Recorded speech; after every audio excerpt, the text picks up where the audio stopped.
Okay, so our first question is from Maureen, and she asks, can multi-country or multi-geography projects be submitted under the partnerships grants call? Great. I'm happy to take this first one. So yes, we are accepting multi-country or multi-geography projects to be submitted. However, one of the key requirements that Hannah mentioned for the partnership grants is that there has to be one in-country partner as part of the organisation consortium or makeup.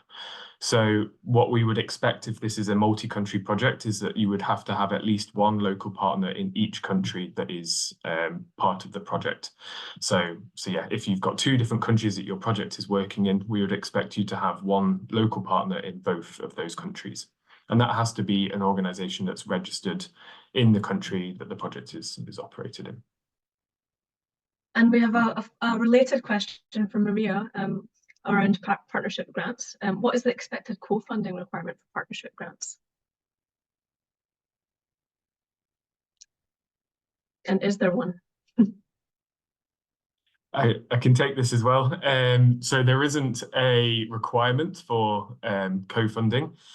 We do see co-funding as a benefit to a project if you are able to utilize and have match funding to either scale the size or impact of your project. Then this would be a benefit and help inform the expert committee that you are kind of looking to leverage other financial mechanisms and funding opportunities to increase scale and impact of your program. So we would recommend and encourage you to try and secure co-funding where possible, but it is not a requirement of the program.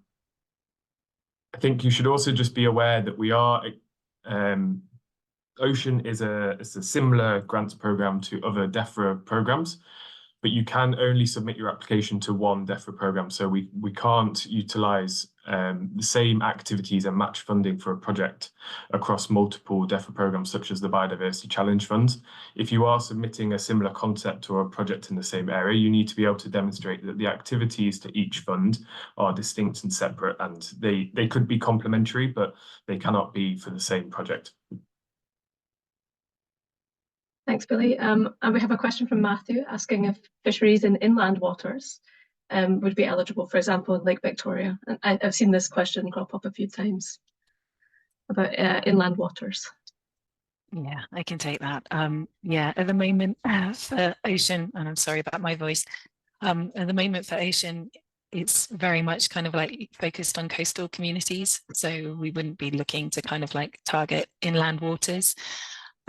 If there's kind of like a link between inland and coastal communities, then we'd need to see kind of like a robust case as to kind of like that put forward. So we wouldn't rule it out entirely, but I would say it needs to have that strong link back to coastal communities. Thank you. Lydia asks, what is the budget allocation for this first round?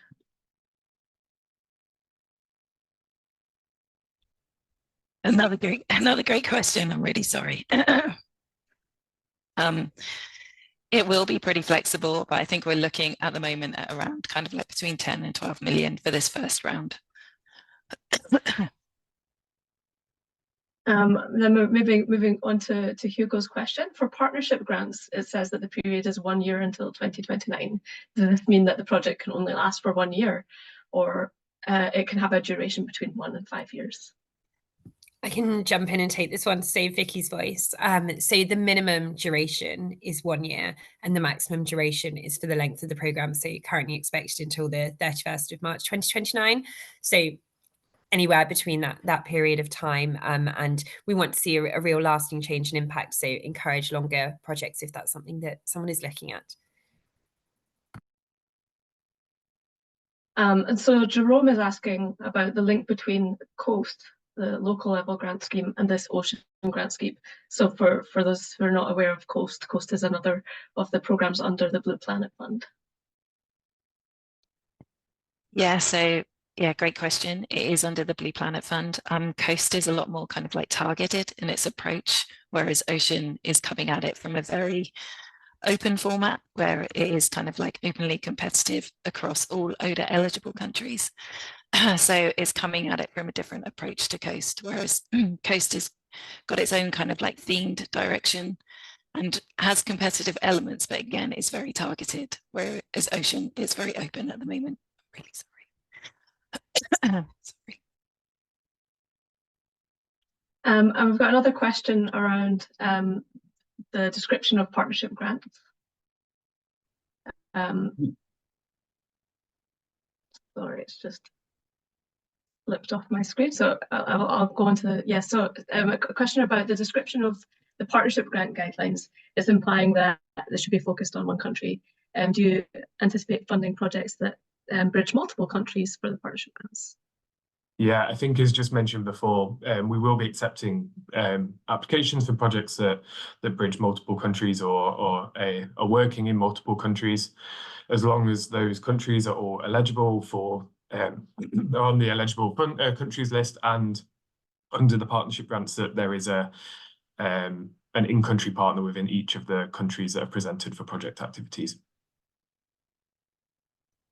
We've got a question from Rati, who asks, can a local community, such as a community surveillance group, apply for community grants, or do they need to be a legalised local organisation?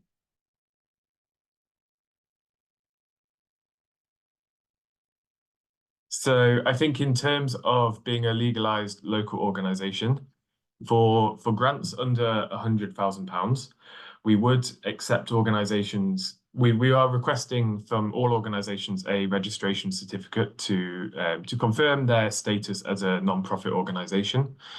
For grants that are under £100,000, if you don't have this registration certificate, then we will, instead of this, as a replacement, accept a letter of support from a local or national government, or from an FCDO post or a British Embassy or High Commission confirming your status as an organisation. This may allow you to be a semi-formal or formal organisation, but it's only for organisations for under £100,000 grant. So yes, we would. You don't have to be a legalised local organisation as long as you can access one of these letters of support from a local national government or from an FCDO post, British Embassy or High Commission. And this is, I guess, to try and support local community groups to access funding. For Ocean, we really see working at the local level with local community groups or organisations as a key strategy for the community grants programme. And so we want to try and make it open to organisations that may not have that registration certificate. Thanks, Billy.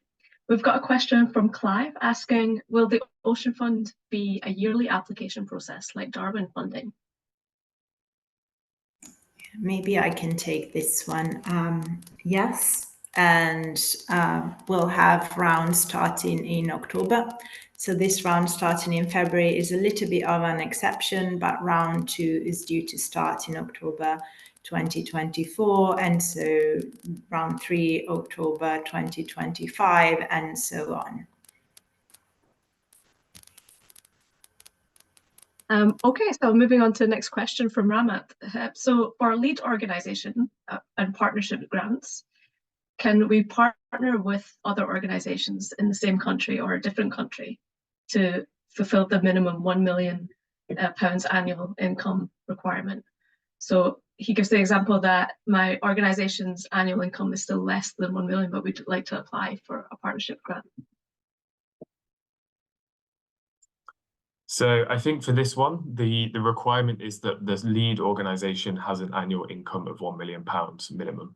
So you can't partner with multiple organisations and kind of sum the total annual income. It has to be just the sole lead organisation that has that annual income of £1 million. So unfortunately, if your organisation isn't at that level, it is unlikely that you would be able to apply for the partnership grants and may need to consider the community grants and see if you're able to reach that level.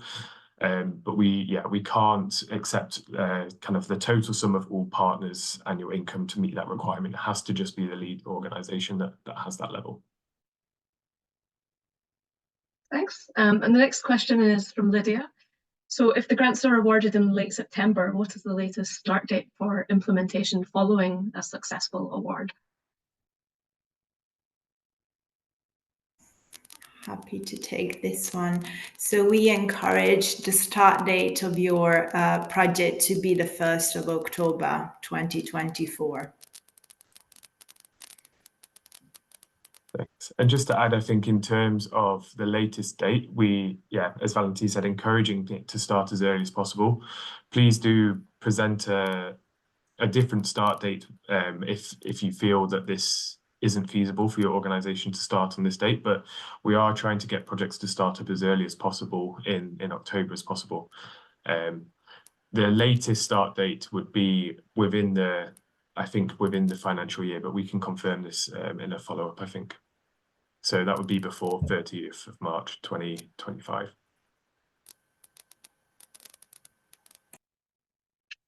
Thanks. We have a question from Lucia. Given the call criteria to implement projects in ODA eligible countries, what advice would you give to applicants wishing to propose projects focused on protection of marine habitats in the high seas? So these are areas beyond national jurisdiction. Is this something that UK government are interested to invest in to drive forward their commitment to 2030? Yeah, I'll take that one. I think my voice has come back. Yes, no, absolutely. I think that's something I think we'd need to see, again, a robust case for it in terms of how it relates back to coastal communities and kind of like their livelihoods in terms of interactions with the high seas. But it's definitely something we'd want to kind of like support where we can. So yeah, I'm not ruling that one out at all. I've got a clarification question from Annie. So we said that the total amount of funding is £60 million. Is that the amount available in this first round this year, or is that for including everything from future years? Yeah, so the up to 60 million is across the full 7-year kind of lifetime of the programme so far. That's the amount of money that government is committed to spending on this programme. So it's across the full lifetime of the project so far. And moving on to a question from Daniel, who's based in Malaysia, who asks, can we work with local and international universities, and are seagrass ecosystems included? Absolutely. That all sounds great. So yeah, definitely. I think, again, it would just be making sure that your budgeting is kind of like really focused at the community level, at the organizations level in country. That's just where we need to kind of like make sure the funding is really kind of like allocated where it's needed most. But yeah, definitely looking for those kind of programs. Great. And seagrass. We've got a question about how many application rounds are expected under this funding until 2029?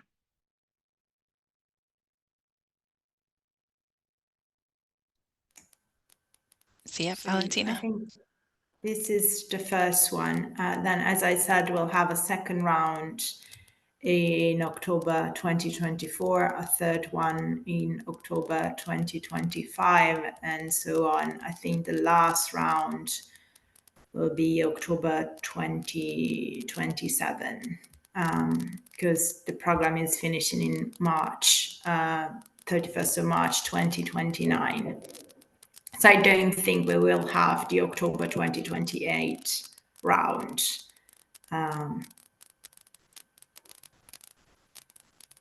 Thanks. And a related question, how many projects in total do you expect to fund?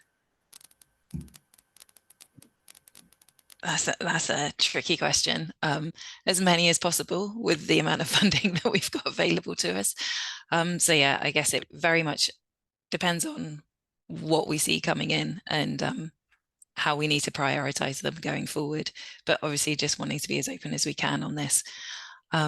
We've obviously got our expert panel that will be reviewing all of the applications that come in and looking at them from a quality basis. It is a competitive fund, so we will be needing to prioritize the best quality kind of like projects that are coming across each application round. But yeah, obviously wanting to fund as many of those as we can within each year. Thanks, Vicky. Following on to that, a question around eligibility. It's good to know that INGOs are eligible and expected to apply for the partnership grants. However, it would also be good to know if Ocean has a preference to fund projects that are led by a local organisation, or if that is not a preference and not a part of the scoring criteria.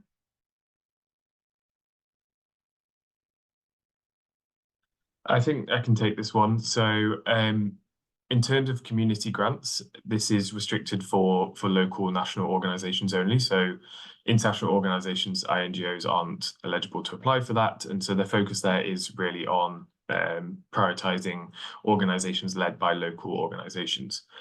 For the partnership grants, INGOs, as you mentioned in the question, are eligible, and we are expecting applications for the partnership grants programme from INGOs. In terms of being led locally, there is the requirement for organisations to have a £1 million local annual income, and if you are a national organisation that meets that requirement, you still would have the requirement to partner with one partner organisation in country. So really, I think from our side, what we will be prioritising under the partnership grants is meaningful, well-established and developed partnerships with local organisations. So it will be open for the lead organisation to be INGO, international, national, but there has to be strong evidence of meaningful, good partnerships on, and the preference there would be for local organisations to be brought into that partnership.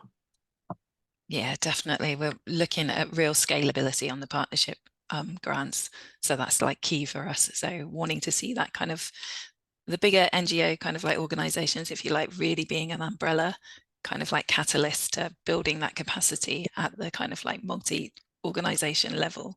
So really wanted to use that as an empower to scale projects and really target that funding at the community level. Thanks both. So we've got a few minutes. Would you like to take some more questions, or how are we doing for time? Yeah, I think we're all okay. I think we've got plenty of time to keep going. So yeah, we can try and answer as many questions as possible up until 10:30 this morning. Great. So I'm moving on to a question from Magdalena. Do you have a prescribed template for the concept note on the proposal? I can take this one. Yes, so we've got a Word template for the application form, which is a replica of what we have on FlexiGrant. So as we said, you need to make sure you answer all the questions, and where word count is indicated, you need to stay within the word count. And we have set templates for things such as budget, or log frame, of risk register. So you will be able to download the relevant templates from FlexiGrant, and the guidance makes it very clear you have to use the required template to answer that question. I think just to add on that, so the ability to access the questions on FlexiGrant will go live on the 5th of February when we launch. So you'll be able to start accessing those questions and the templates on the 5th of February. And we've got another question in from Roberto, who asks, is it possible to join more than one consortium? An organisation, can it apply for both windows, one as lead and one as partner?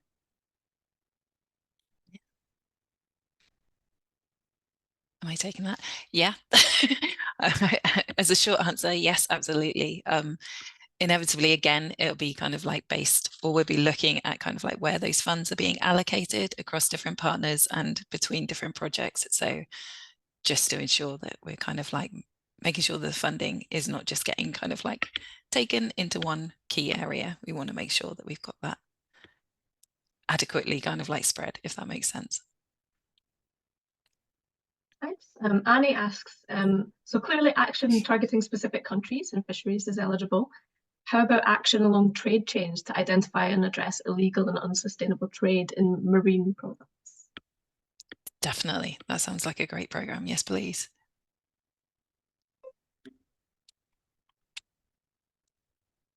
Holly asks, what is the total pot of funding for partnership grants for round one? So how many grants do you intend to give in partnership grants? Again, I think we're going to be pretty fluid on this depending on what we get in. I think it's going to be very much about the quality of applications that we get in on both the community and the partnership grants. So we will have a bit of a balance between the two there and spreading the kind of, we've got around 12 million, I think, in this first kind of like round, but it's going to be spread between the two. So probably around 9 million, I would say. But again, that's very ballpark. So yeah. We've got a question from Cedric. How many applications per NGO as the lead is possible, and how many as partners? So maybe I can take this one. So there is no limit to the number of applications you can submit, but this will be reviewed by the expert committee at the evaluation stage. So we will consider how many applications the same organization has submitted. So I strongly advise that you pick only your best project and put in an application for that.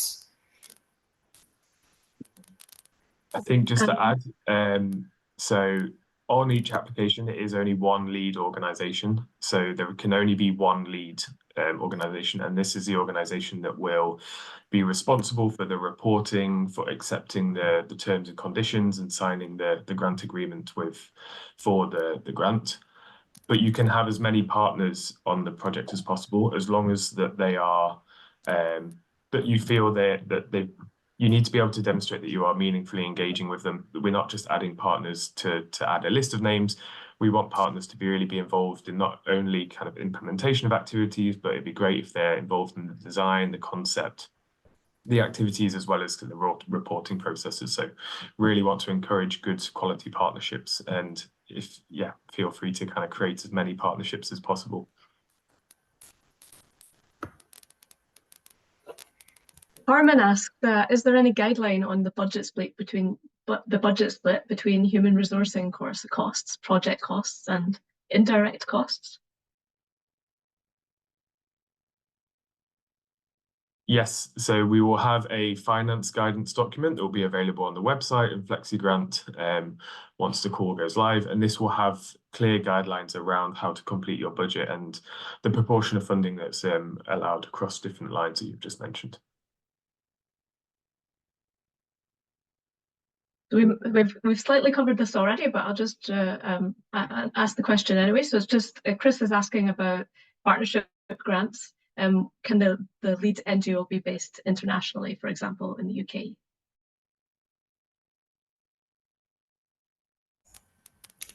Yes, it can. And Magdaleno asks a question to clarify the income eligibility requirement. So asking if it's gross or net income. This would be gross income, yeah. Yeah. It's the annual income of the organization. And again, the finance guidance explains how you can calculate that. But yeah, it's gross. I agree. We've got another question, this time on the thematic area. So can one proposal address more than one theme? For example, illegal, unregulated, and used fishing and plastic pollution. Sorry, I always struggle with that acronym. No, that's grand. Yeah, absolutely. No, they can go across multiple themes. And I think within our application form as well, it allows you to choose kind of like multiple options for that too. That's all right. And in the application forms, you'll also find a question about the ecosystems your project will be working on and taxa as well. And again, you're allowed multiple sort of answers, and there's also an other option. So you can specify anything that's not listed as a possible option in the application form. We've got coming up a couple of questions from Sarah Ali, so asking about COAST again.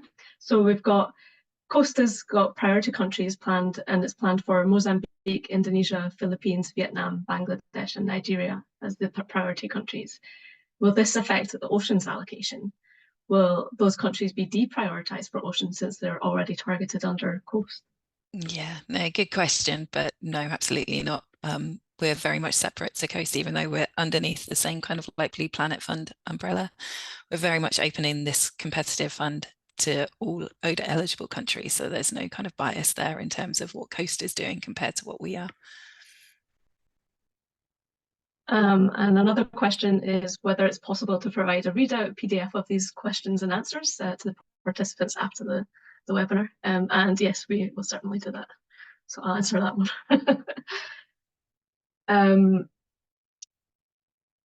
Related question to one that we've had before, but in a slightly different way. Is there a limit to the number of applications submitted per organisation for the partnership grants?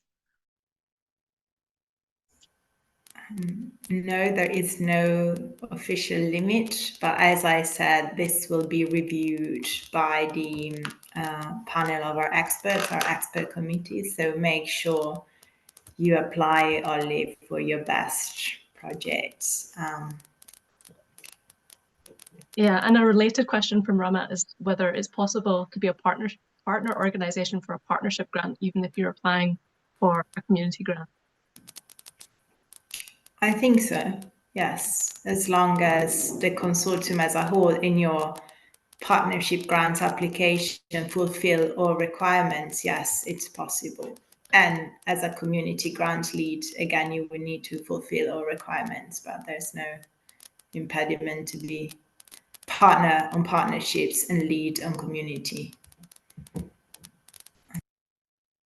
Another interesting question from Jen, who asks, what happens if the lead community partner has less than £1 million income, but a community grant from Ocean would take them over the £1 million threshold?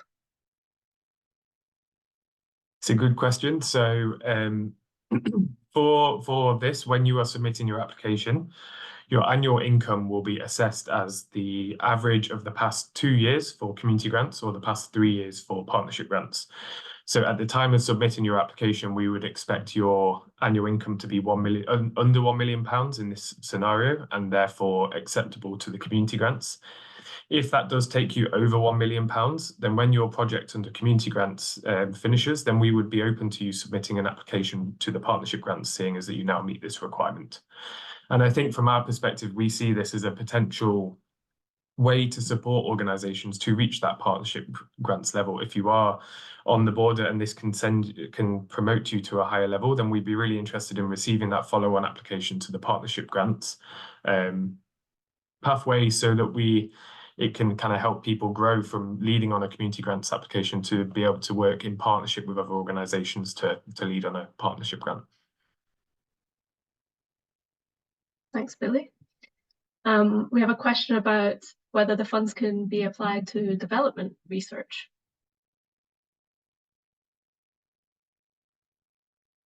Yeah, good question. I guess it would depend on what that is, but I can't see that being a problem. Generally, it just obviously would be on a case-by-case basis.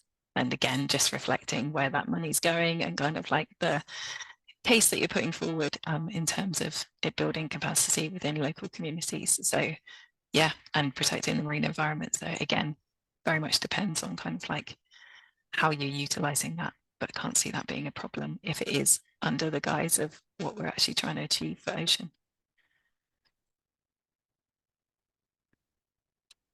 So we have a question from Sebastian, who's asking, are projects focusing on capacity building towards implementation of the SSF guidelines eligible to apply for this programme?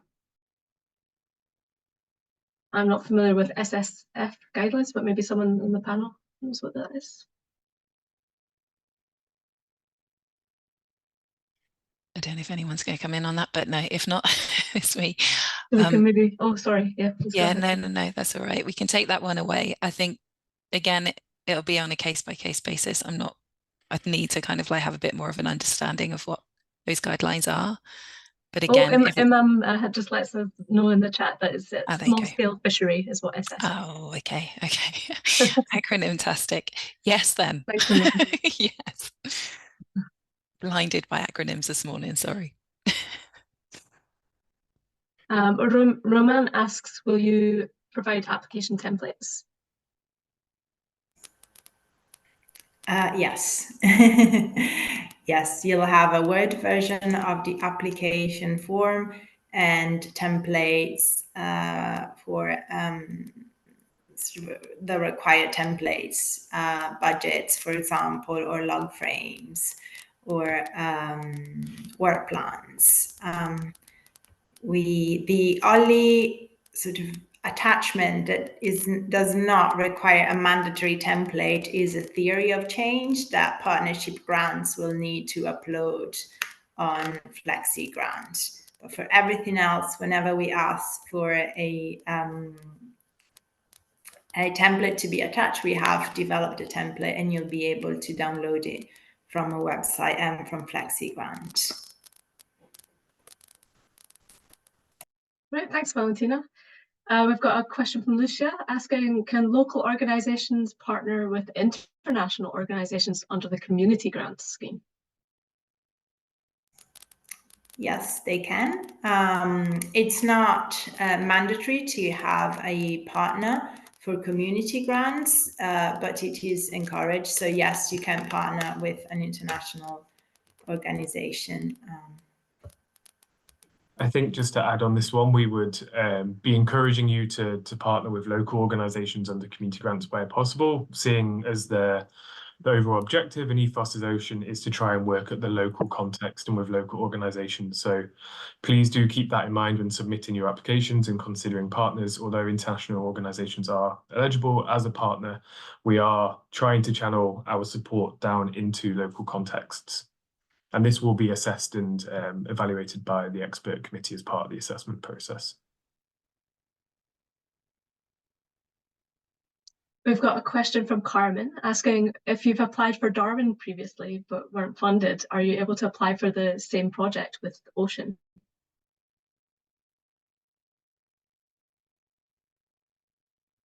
So yes, you are, but we would want you to be able to demonstrate and share with us how you've addressed the feedback that were provided by the Darwin Expert Committee. So we are working very closely with the two funds, and as mentioned before, you aren't allowed to apply for the same project at the same time across both Darwin and Ocean.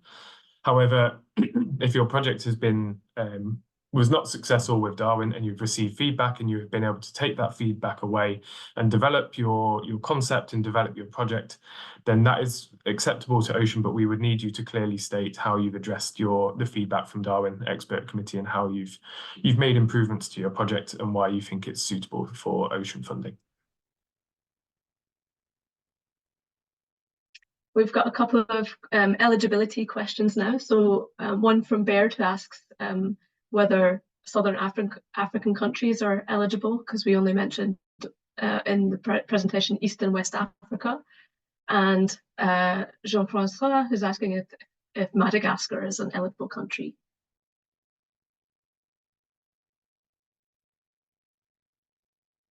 Yes, so I've gone Valentina. Just to say, in terms of the eligible countries, you'll find an annex in the guidance note for applicants listing all eligible countries.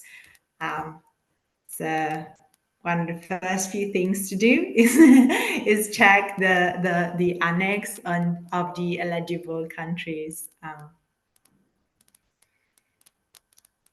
Billy, do you want to add anything on the first bit? Yeah, I think just to add on to that is that although the Blue Planet Fund has the 6 priority regions, this is not necessarily applicable to Ocean. We are a global program looking to support projects around the world. So as Valentina mentioned, we have a list of eligible countries in our application guidance, and this details every country that is eligible to apply for the fund. So please check this list of countries before considering whether your project is eligible, but we are open globally and we are not just focused in the priority regions of the Blue Planet Fund. So I think from memory, Madagascar is eligible and Southern African countries would be eligible if they're on that list that Valentina mentioned. So the next question is about a consortium consisting of private sectors and NGOs. Would that be eligible for the grants? Yeah, absolutely. Again, it would just need to be in terms of how the budget was kind of like shared between those. And in terms of a lead organization, the private sector couldn't be a lead organization. But yeah, we can definitely have them across the board in terms of these different kind of like themes. It literally, again, just making sure that the focus of the funding is directed and focused in terms of activities from those organizations at the community level. We have a question from Lydia asking, how will the budget allocation for round 1 and following rounds be divided between the partnership and community grant schemes? Yeah, again, just we're looking at pretty much an equal split on this going forwards. It just very much depends on what we get in, and in terms of how we can allocate it. But again, in terms of the quality of projects that actually come in. So there's a lot of flexibility between that in terms of the 2 pots of money that we've got here. I've got a good question from Rifki, who's asking about the requirements to contact the British Embassy. Who specifically should be contacted?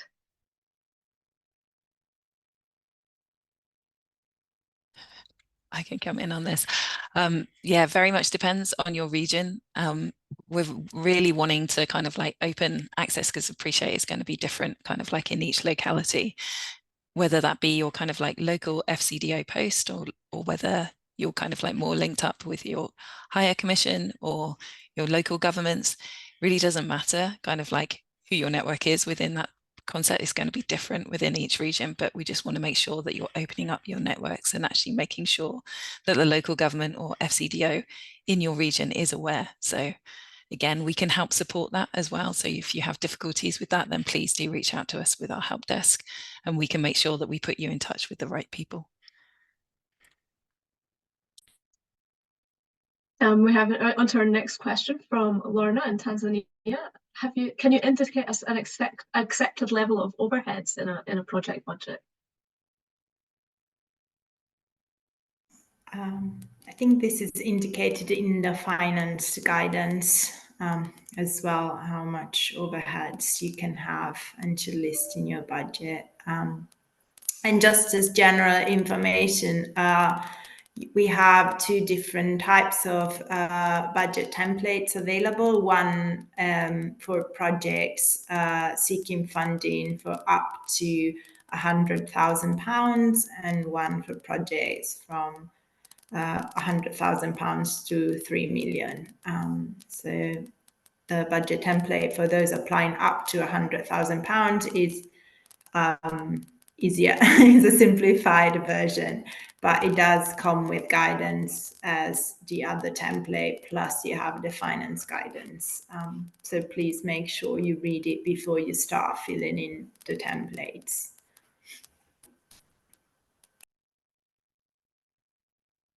We have a question from Sam now. Is it good to target countries that are not covered under COAST? Is that in terms of a preference? Again, no, that it's great. Definitely, we want to be kind of like making sure that we're reaching out as widely as possible on this.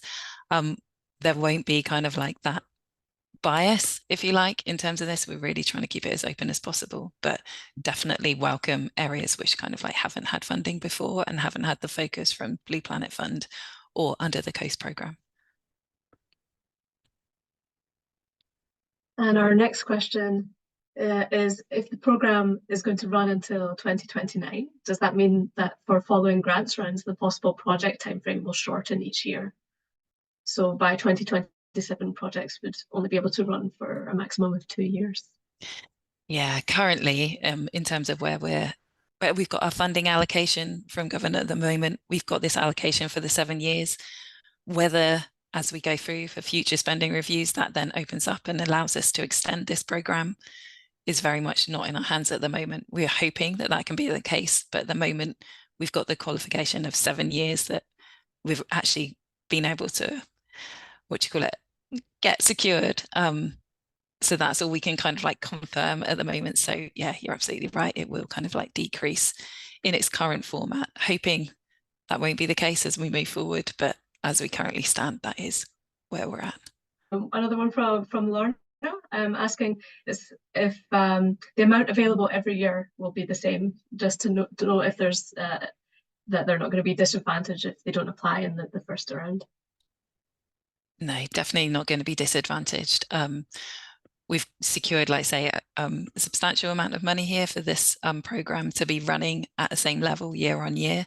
And again, depending on kind of like what we get in year on year, I think we'll have the potential to try and increase it as well. So yeah, definitely won't be disadvantaged from actually applying later. And I think, you know, if you're looking to this in terms of wanting to get a real understanding and actually applying for the October one, then yeah, that's absolutely no problem at all. You definitely won't be disadvantaged. And finally, from Matteo, who asks, are UN agencies like FAO able to apply under the partnership grants pathway? If so, should the regional office concerned apply or the HQ, or perhaps both? Thanks. I can take this one. UN agencies cannot be a lead organization. They can be a partner organization, but they cannot receive funding. So in practice, they can only provide an in-kind partnership